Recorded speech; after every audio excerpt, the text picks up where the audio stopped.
welcome to our next voyage on T-10, the show that explores the future of learning and technology in healthcare. I'm your host, Tim Fitzpatrick. Today, you'll hear from Dr. Hillary Lin, a Stanford-trained internal medicine physician and co-founder of Curio. You might be familiar with Hillary's writing, where she covers a variety of healthcare topics, including psychedelics, mental health, health system reform, and innovation. One of Hillary's recent Medium articles about the digital mental health regulatory landscape was top of mind for me when we sat down for this one. And as you'll hear in a minute, Hillary actually shares a fascinating and timely update on the state of their business. Since March, they've made the decision to pivot, zooming out from psychedelic-assisted therapy to a more comprehensive approach that includes therapy as just one component of that offering. Today, Curio is a supportive healthcare platform dedicated to transforming the lives of those with chronic conditions through personalized medical care, therapy, health coaching, and insurance navigation. Their first focus is oncology, supporting patients and families as they navigate the complex landscape of cancer care. If you want to learn more, please head to joincurio.com or connect with Hillary. As always, all links are available in our show notes. Without further ado, please enjoy my conversation with Dr. Hillary Lin, co-founder and CEO at Curio. Welcome back to T10, Hillary. It is so good to see you again. Always good to see you and catch up. Welcome and thanks for joining me on T10. Thank you so much for having me. This is an amazing experience and I wouldn't miss it. You're the best. Well, we definitely want to dive into what you're doing. So why don't we start where it makes the most sense to begin any great story at the beginning, and let's hear how you decided to found Curio. Oh my gosh, it's a long journey, and the beginnings of it were in academia. So I spent the first part of my career at Stanford. I was there for all in all 11 years, which is a lifetime. And I was so inspired by the people around me at the time. And yet, being in healthcare, I found myself very early, like even back in the med school days, like frustrated with how healthcare worked. It was so much of this bandaging over gaps rather than creating systems that made any sense in my view. And the way that healthcare on the inside also worked was very frustrating. Clinicians are unfortunately very much cogs in a very big machine that is running in a certain direction, regardless of what clinicians want. And a lot of clinicians actually do sincerely want the best for their patients. Unfortunately, the machine is a lot more driven by capitalism, and that's just how institutions work. And so there's a lot of measures that result in cutting down on the amount of time a provider spends with their patient, for example, or continuity of care, or really a lot of the things that we would want as patients. Like we want people to care about us as humans, holistically, to take into account all these things.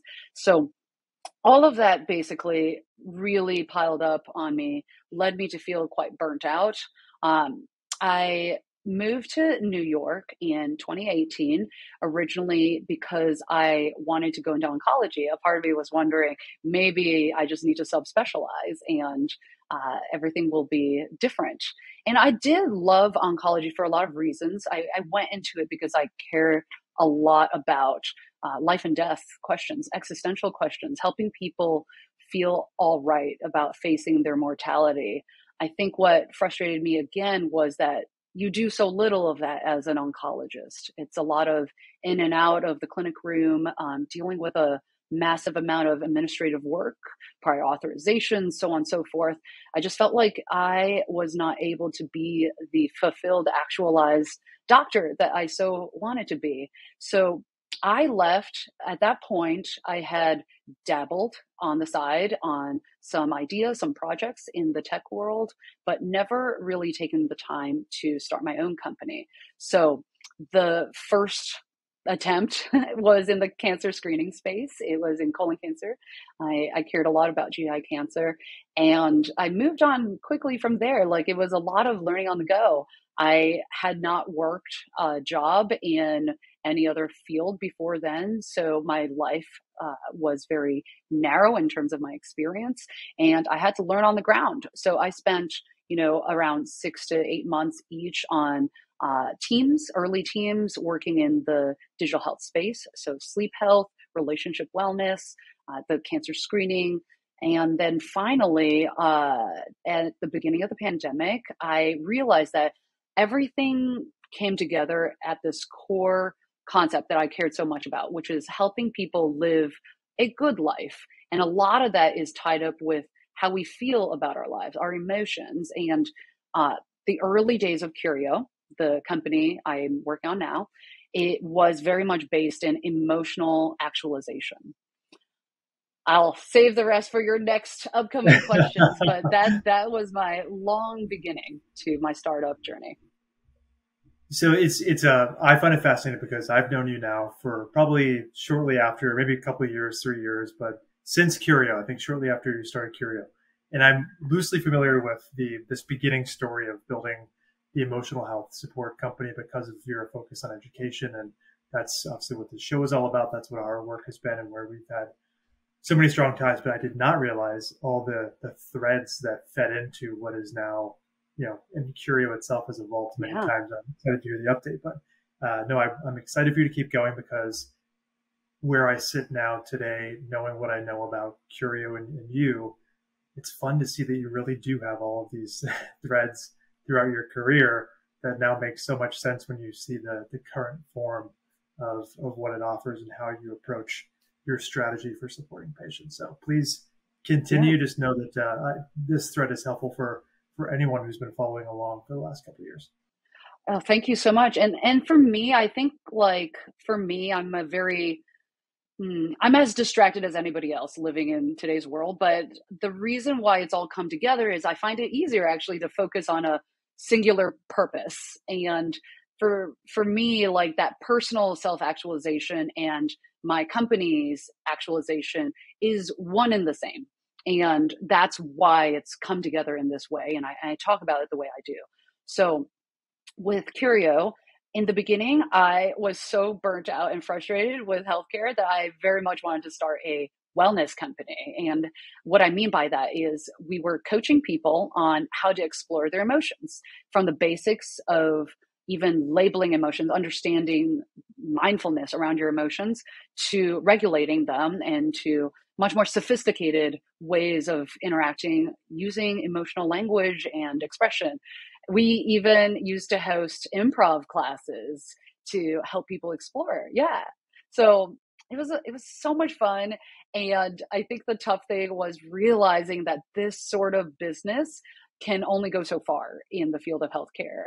And my team was slowly growing at the time. And that was, like, to summarize, perhaps the first year or so of our lifespan. And then we made our first major sort of pivot, which was to become a healthcare company. And what that means is all of the legal setup to operate as a clinic and getting malpractice insurance. It's a lot of legwork actually just to get started as a clinic. Once we did that, we got established in first 1 or 2 states, and then we expanded. We're now at 5 states. And the next, this was a quick follow, is that we decided to focus primarily on psychedelic-assisted therapies. This was an interesting one. And honestly, I had to myself wrap my head around how are we going to do this as a startup? Because psychedelic-assisted therapy is monumentally magical. And I know you and I have spoke about this, but the challenges to turning it into a business are also the reason why, even though we got good traction for the last year, we have ultimately decided to broaden our scope to being a supportive care platform for people with chronic health conditions. So people who have to deal with their health on a day-to-day basis, people with cancer, IBD, metabolic disorders, heart disease. And that is because we realize that there's something about targeting folks who are already dealing with their health in a very serious way and helping them. It aligns our interests very well. A lot of people, unfortunately, who are feeling well or who don't think about their health every day, it's just human psychology. They don't want to deal with their health, so they don't want to interact with a health business. And so we've chosen this as our patient population. And it also aligns our incentives with payers, employers, and insurance platforms, because they very much care about the improving the outcomes and decreasing the healthcare costs of people with complicated chronic conditions. Something I know you deal with a lot too in the chronic kidney disease space. This is, first of all, congratulations. Anytime a founder in a company decides to make such a transition, obviously it's a thoughtful one. And knowing you, it's not a decision you take lightly. And as someone who has provided care, direct care for patients for so long, and now leads a company thinking about this, I'm excited knowing that the decision you made is based on lots of real data and feedback from patients and your partners, for that matter, practitioners, and direct consumers who you've supported. So to know that, yes, I would echo, these are challenges that we hear all the time in my Icona hat, thinking about kidney disease and how to support patients, but also their social support circles and all the people around them. And it feels like in the last couple of years, the world is waking up to that is the way that you provide holistic care. You have to have a lot of people thinking about this patient in ways that are not just the medications you're prescribing. And so anyways, this is the first time I'm hearing it too live, and my reaction is incredibly positive, supportive, and just can't wait to hear more about how you think about partners based on what you've learned starting on the psychedelic side and growing from 1 state, 2 states to 5 states. Thinking about payers and employers, I'm sure there's all kinds of avenues, and I'd love to just hear you kind of maybe do a second layer or deeper dive on what it is you're understanding, or in particular, whether it's cancer or metabolic health. What are the things that kind of speak to you in the organization? Yeah. Of course, the tie to cancer is very much the same as what I mentioned previously. That I think it forces upon a patient, when they get a diagnosis of cancer, to reevaluate their life in such a serious way. And not to say that other conditions in health are any less serious. It's just, honestly, our society treats cancer that way. We think of cancer as being a looming terminal illness, and we don't think the same way, inappropriately, I think, about chronic congestive heart failure or chronic kidney disease, or there's so many other things that are equally life-threatening, but cancer has a certain pace to it that society has conditioned us to feel like is looming in that way. And so I think there's pros and cons, of course. It's so scary. Nobody ever wants to get cancer. But at the same time, that stark realization that you have to deal with your health, you have to deal with your life, you have to go and fix those relationships that maybe were broken. You have to make sure your affairs are in order. All those movements are things that we probably should do in a preventive manner, in a proactive manner. But something like cancer really puts it in your face, it confronts you in a very short period of time. So that is one type of care that we're taking on, which is helping people navigate that period of diagnosis to figuring out what to do. And then, later on in a cancer journey, there's like dealing with treatment, like side effects and maintenance, and the fear and the anxiety of whether the disease is going to come back. And then, for those who survive, luckily, there's still a lot of people feel quite traumatized with the entire experience. And you're always scared, like, is it going to come back? Like, is this for real? And you see life differently. And then, of course, people who are, unfortunately, they are dealing with end of life. There's a whole journey there that, we care very much about.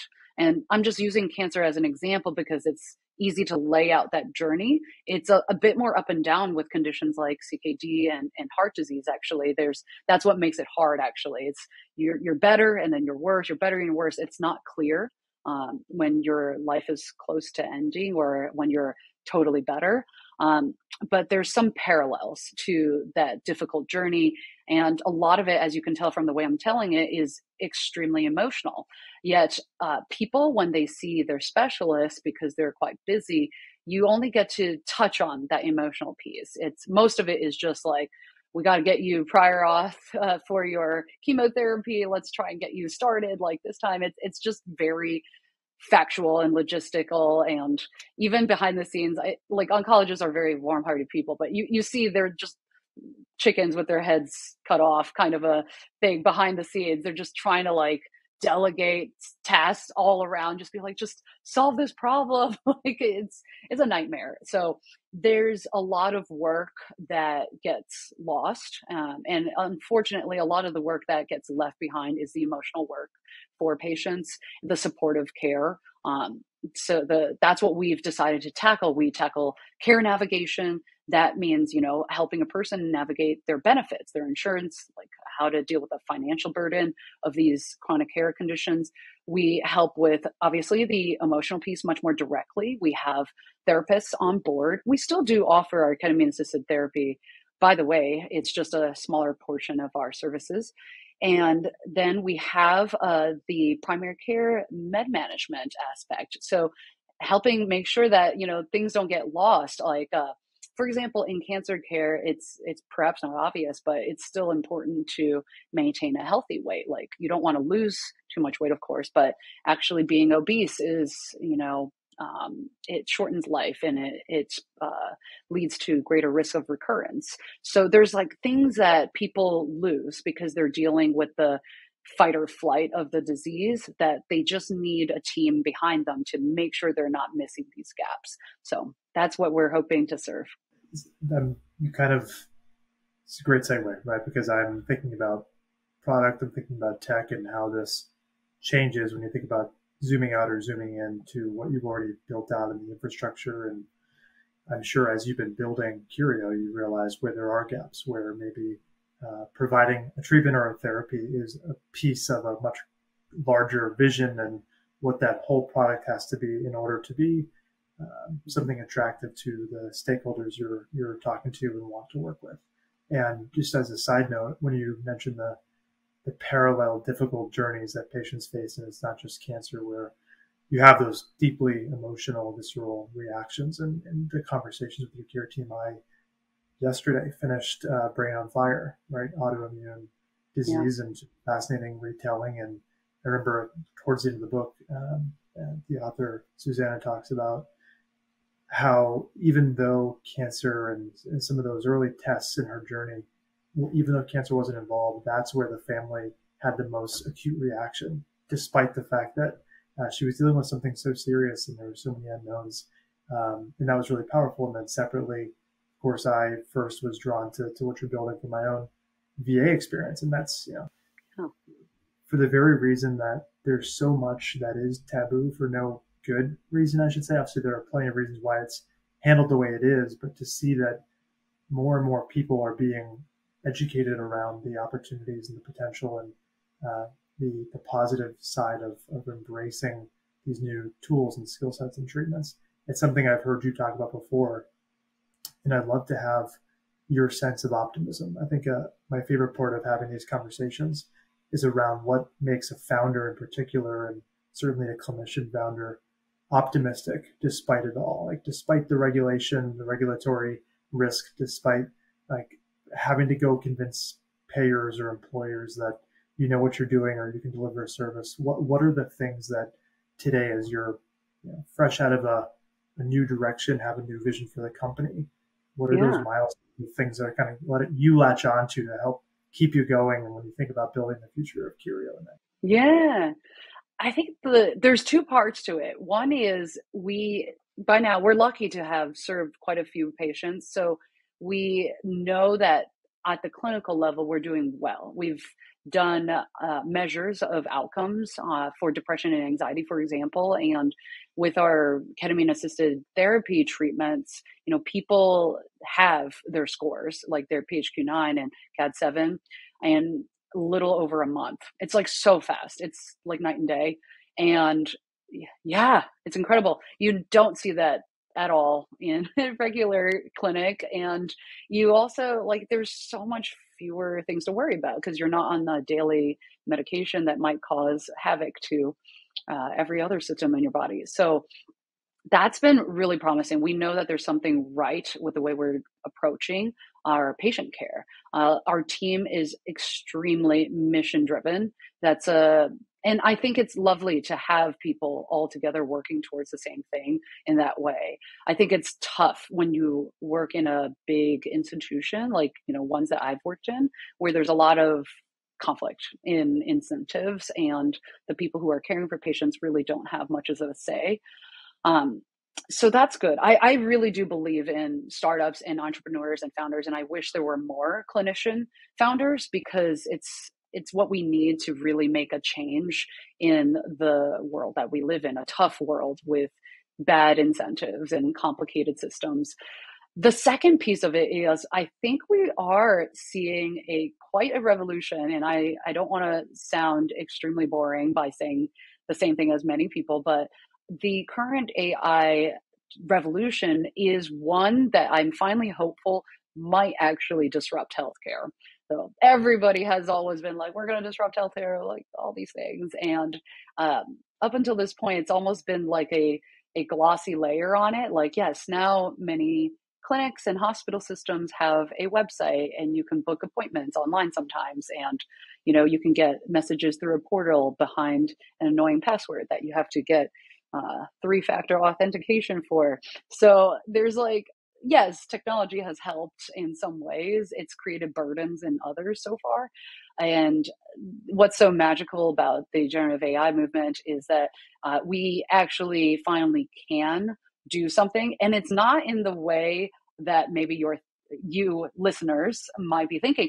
I think it's like the obvious things are, yes, we can cut down on time spent on note taking. We can, do stuff much faster. But yes, that's a given. And I think that's fabulous. That's something AI native startups are building into their processes, and we are as well. But I actually think the revolution is in patient education. So back to, the main topic on hand, patient empowerment is so hard, because we live in the US, where the healthcare system is absolutely unnavigatable by any normal person. So, but now we are democratizing education, and generative AI is helping us do that. We are even creating, like, we have a brand new forum question and A. It's an expert forum where people can ask a doctor or a scientist a question, and it's assisted by AI as well. So you get immediate responses that are edited and elaborated upon by a clinician. That's just like the tiniest tip of the iceberg of what we are working on. Like, this will extend into our patient to clinician communications. It'll extend into treatment planning assistance, like clinical decision assistance. It's just something that we've never seen before. Like, the best thing we had, like, I sort of joke about this, but it's actually true, that as a clinician, the only technology that really was mind-blowingly life-changing in the whole time that I'd been a doctor was UpToDate, which is really just a doctor's Wikipedia that's been verified by experts around the world. And I'm just like, that's crazy. Like, it's so bland. Like, I mean, it's very useful, but you're essentially reading through articles of data, and it's like, it's great. It's up to date. It keeps you, practicing medicine the way it should be, but it's not fancy. You can't even really properly search through it. It's very basic, but it's still the number one technology advancement that I've seen as a clinician in like decades. So I love that example. UpToDate is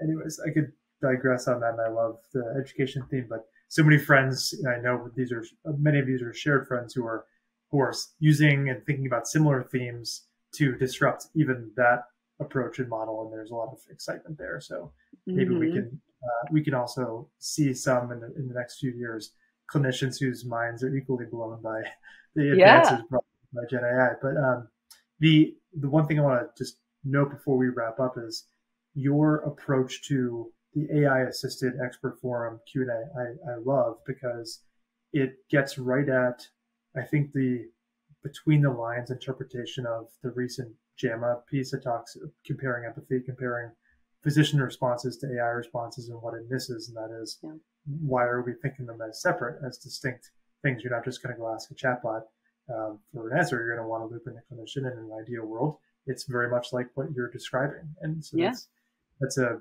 exciting application. And the second you said clinical decision support, my mind went to, wow, this could be very compelling as a uniquely FDA approved CDS tool that happens to live within a world-class care delivery organization. So it just sounds as though there's a lot happening that could be exciting for the future roadmap of Curio. I'm super excited, and I love the way we're going about it. There's obviously challenges too, but being able to do both under the same roof, like developing product and care delivery, like actually having that experience with patients, I think is a truly magical place to be. And too few companies get to do that because of the team makeup. And when you do, then you realize you're like, oh, there were so many things that I just didn't understand, like just building product or just taking care of patients. So I feel like we're very lucky. I'm excited for you. This has been a top of mind question that I've loved asking, especially in the wake of all the recent regulatory changes and obviously care delivery startups in the health tech space. And I think it's going to take, obviously bias, we're having this conversation and everything we just talked through, but I think it's going to take clinician leadership with experience in startups, with experience in care delivery, who also have an appetite for risk in developing novel products that are very hard to build and take years and patience to be able to pull off the kind of visions that you're aspiring to. So it's exciting. I'm optimistic just hearing you talk, and I'd love to, if you're ready, we're going to dive into the final frontier. So 5 questions. Oh, let's do it. You've already touched on a few of these, but let's see what you have to say. The first one, of course, is a top challenge that you would say you're facing in your capacity at Curio. Yeah, I mean, honestly, it's the pivot. It's like we know in our hearts it's such the right thing to do and the right positioning. But whenever you kind of have to start over with a new message, you have to regain those relationships with partners. You have to gain new patients, and it's a tough aspect. And I'm going to add a second challenge because I'm cheating on this question, but it's we're getting in network with insurers now, and that's like, it's something that all clinicians and clinics do, but it is a massive, arduous process. So awesome. Pivot and insurers. I love it. Okay. Yeah. Super awesome. How about top opportunity you see ahead? Oh gosh. Yeah. Not to be redundant, but definitely building AI native care delivery is the opportunity of the day. And like I mentioned, I feel like we're one of the only, very few. There's tons of companies doing one or the other, but an AI native care delivery platform is, magical in my mind. It sounds pretty magical. I'm with you. Okay. How about top tech trend you're following?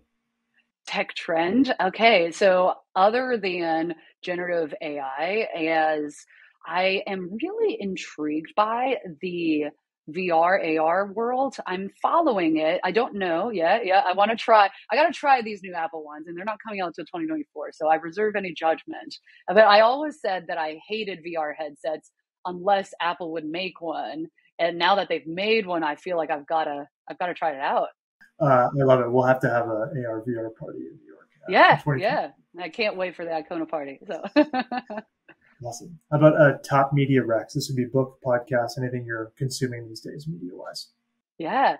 Well, I finished Peter Attia's Outlive, which, he touches on so many things that I care so much about. And he and his co-writer do it in such a great way that's understandable by lay people. So highly recommend. I do think there's an element of it that's like super idealistic. It's like a little bit detached from reality. And he knows that as a doctor. He's just, he's writing for an ideal audience. So, but how can we translate some of his preventive healthcare 3.0, medicine 3.0 to reality is the dream. So. Well, I know you've described yourself in the past as an idealist at heart. So I'm such an idealist. I'm incurable. So. Awesome. How about the last one here? Leaders you're following, and this can be from either healthcare or tech or some combination of the two. Yeah. Wow. It's tough to pick one. I think, thought leader. Multiple, like obviously, recency bias, but Peter Attia does great work, and Eric Topol is a guy, another physician I follow, And I think entering in the AI space, absolutely. So I'm following a lot these days because I'm in this learning exploration mode. I think the dust hasn't settled. So there's a lot to keep track of. I'm actively, I'm doing a hackathon this weekend, like totally unrelated to Curio stuff, with my partner, my romantic partner who I live with. He's an AI scientist, and I was just like, listen, we're just gonna do something totally wild, and it's gonna be awesome. So I'm always learning. It's XPC. Yeah, yeah, it is the XPC. Yeah. I will see you there. Shout out if we get this out in time. Hopefully we see people there. Oh my God, I'm so excited. And if you're going to happy hour later, I'm going to make it tonight. So yeah. Okay. Incredible. Okay, awesome. Hillary, thank you for coming on. Before we wrap up, I want to make sure people can get a hold of you and learn more about Curio. Where should they go to find out more about both of them? Yeah. We make it easy. So all of our handles on Instagram, LinkedIn, Twitter is Join Curio. It's JOINCURIO. And our URL is joincurio.com. And then you can find me on all the same platforms at Hillary with 2 L's, HILLARYLINMD. So super easy to find. Amazing. We'll make sure it's all in the show notes and people have an easy time finding you, learning more about Curio, and following the journey. Hillary, thank you for coming on the show. Thank you so much, Tim. This is super fun.